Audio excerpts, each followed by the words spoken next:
Hey guys, and welcome to another Factorio Friday Facts discussion. We are on 218, Import BPY, Export Player. And unfortunately, Scarhoof is not with us today.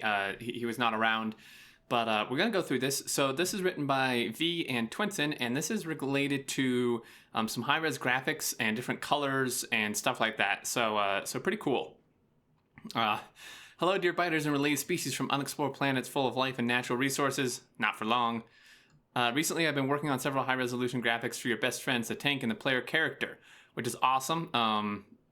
You know, because the characters on our screen all the time, it would be cool if it were high-res. In this article, I would like to show their updated visuals to you, as well as a sneak peek at how they are produced. So following text may contain traces of automation, which it definitely does. Further down, we'll see. So high-resolution tank.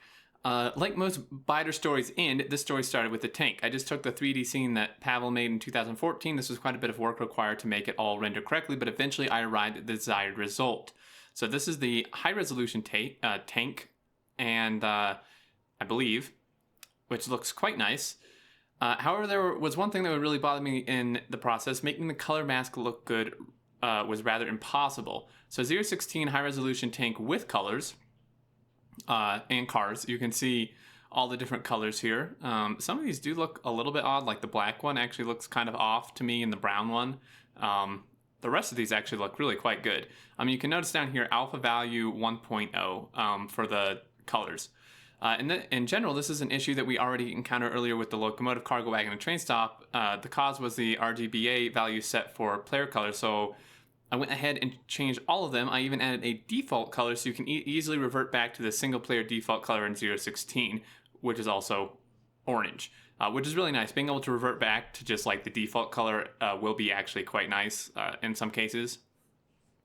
And the dynamic color algorithm, we call it tint, works in very weird ways where if alpha is set to 1, it kind of multiplies the mask by some selected color. Alpha 0.0 somehow makes the whole mask sprite draw additively while colorized by the select color. So 016 high resolution tank with colors at an alpha 0.5, and you can notice a difference, actually quite a large difference. You notice like, I noticed the biggest difference on, the more standout-ish colors, like the red, the green, the blue, and the orange and stuff is, there's definitely a difference. These are darker, obviously. And then these are kind of lighter. I'm actually torn between which one I like best. I would say for most colors, this one does look better. Like the darker, like the black one here or whatever, does look quite a lot better than this one. But in some cases, I actually kind of like these darker reds and greens better. But this is by no means bad. This still really looks quite good. And I think there's like a new color. I think acid is a new color. I want to say I recognize most of these others. I don't recall acid being one, so that's pretty cool. So regardless of the technical magic, the final verdict is that unless you are doing something extremely specific, the color mask value should always be at 0.5 alpha. You might have already noticed that the train color sliders only allow you to change RGB, red, green, blue values, and not alpha. That makes the color much more stable. Any RGB value you pick is going to work. Once you start touching the alpha, it can look wrong and broken. So I would like to take this opportunity to ask modders to keep this in mind, as I've noticed multiple mods using 1.0 alpha values, and color mask tint, the alpha is black magic. Keep it at 0.5, please. So yeah, I think making the colors a bit better in the high res stuff is definitely really good. It's good to see that they've pretty much gotten this taken care of for 016. And now with the player character colors, the tank and the car colors are both much nicer now, but the player character colors seem a bit off. So 015 player sprites for 016 player colors. I don't think they're a comparison in here. Are they? No, because this is like the armors, right? So level 1, level 2, level 3, and you can see, these are like power armor Mark 2s and stuff in here. The whole mask works with 0.5 alpha, has one big condition. Both the mask and the mask area of the sprite under it have to be desaturated, and the player graphics are already made to be orange. This is especially visible in the image above on colors like gray, like here. Well, that's white, but gray. You can see there is actually like still quite a lot of orange through here that bleeds through, even on white. This is definitely more orange than white, I would say. So that's definitely a good point. This was never an issue since the player colors were using one alpha, apart from the problem that all the non-default colors looked horrible. Right, which is kind of what we saw like up here, I guess. So then we already looked at player colors in Factorio 0.15. Okay, so this is what we have now in 0.15, these player colors. And then it might have been possible to do some quick hacks and just desaturate the player sprites where needed, but we found it more appropriate to take the opportunity to bring the player character into high resolution and fix it along the way, which is definitely good. It will be quite nice to see the player in high resolution. So high resolution player character. This is in 0.15. Obviously, you can see, it's pretty pixelated. It's not high res. So pretty much just the amount of sprite sheets and Blender or blend scenes already screams madness. Basically, the player character was split across many blend files Albert produced in 2015. He honestly didn't even ask how much work and time he did to create all this. So it's actually pretty crazy as we go down here, and this is cool to look at, all these like different animations and sprites that are used here. And then it kind of goes into it. The game currently uses idle player with gun in hand, mining player without axe, mining player with axe, running player with gun in hand, and player corpse, or me. That's me. Each of these animations then have a variation of 2 armor levels, which can be drawn on top of the basic character. In total, we are talking about over 4,000 individual sprites, double that number when we consider high resolution. It's a lot of RAM.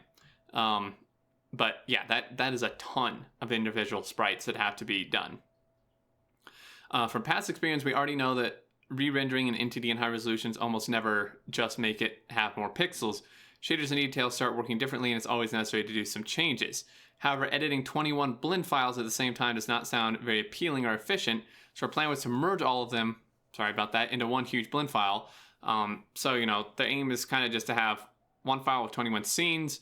Everything must render automatically, all the meshes linked. So if we edit one, the rest update automatically. This, I would imagine, would be super helpful. All the meshes use the same materials, so we just edit one, and it must be possible to revisit the player character in the future, which is also really good. It's easier said than done, essentially. So graphics workflow. Making the player character in high resolution would have been utterly insane without the use of scripting. The following part of the article, I will show you a few of the most useful Blender scripts that I wrote and used in the process. So I'm going to kind of just scroll through here. Some of this is technical and it's a lot of reading. Or maybe it's not technical, but it is a lot of reading. So the first task sounds simple. Copy paste objects from the source blend file to the new one until you try to do it. So you can copy paste objects between scenes. The catch is that in the destination, they're all pasted to the same layer, on which layer, depending on which layer is active. However, the objects forget which layer they are from. This is a big problem, but after short thing, I wrote a new object transferring tool. And you can see here, so it's kind of going through the steps here. So 1, source scene, and then 2, process scene, processed objects. And it's kind of just going through here. And then it moves it. And a set of 2 scripts, the first one prepares objects in the source scene, changes their name to have a prefix with the layer numbers. The second script processes them in the destination by reading the name, moving the object to appropriate layers, and clearing up the name as if nothing ever happened.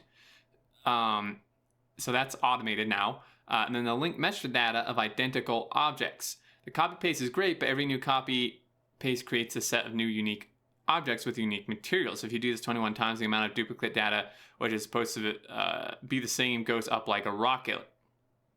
Once you break the link, it's not easy to bring it back because the program isn't sure if the 2 objects are really the same. If in Blender this is possible, but doing it one by one would be way too much work. So it's time for another script. Woohoo! So you run script, mesh is linked, and there you go. So you can see he's kind of showing here different materials, different objects here, duplicated by array, and they're all then linked here via the script doing it. So it reads every object's vertices one by one and saves them to giant lists. It then compares it to another object, and if the other object is identical, it makes a link between them. If not, it keeps both of them unique and adds a new one to the list of vertex data to be compared with. which is really nice. So, it just compares the two between each other, and if they're the same, it merges them, or links them rather, and then if not, it keeps them separate, adds it to a list. It's actually surprisingly fast considering that it filters through about 5 million vertices, but it still takes several minutes to process, which that's actually still really fast. So there's one problem though with it. Some of the objects have identical mesh data, but special materials that we use for rendering shadows, which is solved by running another script, which searches for objects with the shadow maker material and removes them. Clean material slots. The next step is to unify materials. This is already mostly taken care of because the mesh data already carries the used materials in it, but going through all of them and manually checking was required. So whenever you have a mesh with multiple materials being used on different polygons and remove some polygons, chances are that you aren't using all the materials anymore. So you can see here, object with all material slots, objects with clean material slots. And you can see it changing back and forth here, and like a run script guy up there. So going farther down, generate render layers and composite nodes. So with, let's see, as we already hinted in FFF 146, which is quite a while ago, we are almost always using render layers going into compositor nodes to output many different passes of the same scene. So one thing which helps at least a little bit is pre-generating all the render layers with their names and some basic setup, which is consistent between all scenes. So generate render layers, remove original render layer, and you can see it kind of happening over here, and then ready to render. So it goes through these steps. Render layers aren't much without a way to save them to the final images. This is handled by the compositor node. So there's a special case for ambient occlusion and shadow passes, but in general, it's absolutely consistent. So scripting this part is great as it removes all the need for manual attention to this. So rendering and final processing to render all this from the 3D scene, we are using a fancy system which allows us to render across multiple computers. That's actually really cool, being able to use multiple computers for this, as the animations would take over 40 hours to render on a single PC. That's actually really, really crazy how long that would take. So using multiple computers, man, if only you could imagine if you could do this with Factorio. Like, I know it's not really possible, but imagine hypothetically if you could do this with Factorio, is using multiple computers to like all share the load. Even though, Factorio's not even multi-core and stuff, but again, in a hypothetical world, if I could just have like 3 like beast computers running Factorio, man, imagine what we could build. It would be pretty awesome.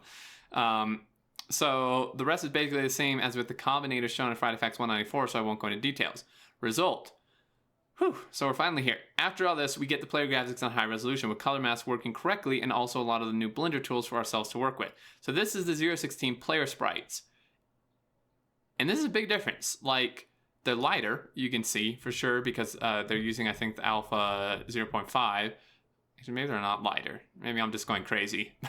But you can tell the difference. Like, you see how pixelated this is compared to these ones? It's a massive difference, actually. And let's take a look at this for a second. Let's see, because there's details you'll notice. I'm noticing a lot of details.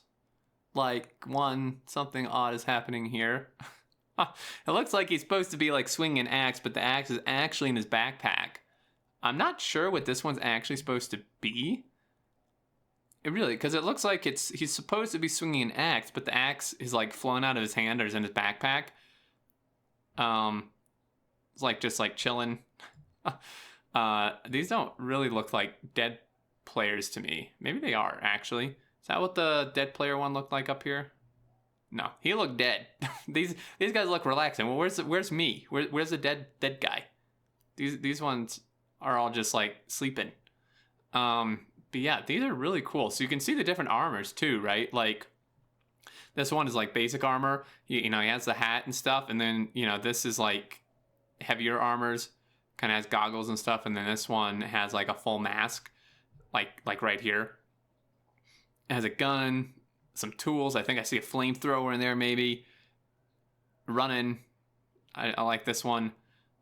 Yeah, like this kind of seems like it's supposed to be similar to this, but different.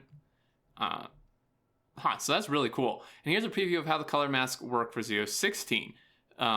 Between the high res and the new colors, this actually looks fantastic. Like, having this guy on my screen will be so exciting.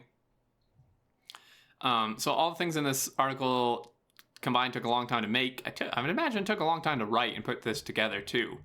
A lot of work went into this, especially the high resolution version of the player character. In the long term, we are likely going to do some changes and adjustments to the player character models and animation. So, that's a lot of reading, guys. Lastly, Razer Chroma by Twinson. They just released an update, 15.38, I think it is, that adds, all the update does is add support for Razer Chroma. So Razer, the keyboard, mouse company and stuff, contacted us quite a while back and asked if we could add Razer Chroma support Factorio. It means that the game can take control of any supported RGB devices from mouse and keyboard to LED strips and chairs and control the color of the lights. We implemented the following. So background, Factorio orange, damage taken, player health bar, player shields, progress bar during game loading, save game, flash check. So they added these, and you can see how the mouse and keyboard are responding to what's happening on the screen. Like that just loaded up, zoop, went across the keyboard. When he's taking damage, actually that's really sweet. You see how that goes down with the shields? That's actually really cool. This is actually tempting to get one of these keyboards just so it can do that. But yeah, so if you have this stuff, there's now support for this, which is really cool. So people already wanted to control their light using the circuit network and Lewis, so something like that could be cool to add in the future if there's a demand for it. Like if you could control somehow your keyboard lights through a circuit thing in Factorio, that would actually be pretty crazy. Normally we wouldn't add features of 15 after it's marked stable, but since there will be some Razer events, we thought it's a good idea to have Factorio in the list of supported games. So the feature was added today and marked for stable next week if nothing is broken. So there you go. Friday Facts, a lot of reading, not too technical, just a lot of behind the scenes scripting stuff, which is really, it's good to read for sure. It's good to, see what happens behind the scenes. It's really cool to know what they do and all this automation they do to make a better automated game for us. So anyway, that's going to do it, guys. Leave your thoughts down below. As always, sorry for the long-winded read. I tried to summarize, but I didn't want to just skip entire sections of it. Anyway, that's going to do it. Thanks as always for watching, and until next time, I'll catch you later, and take care.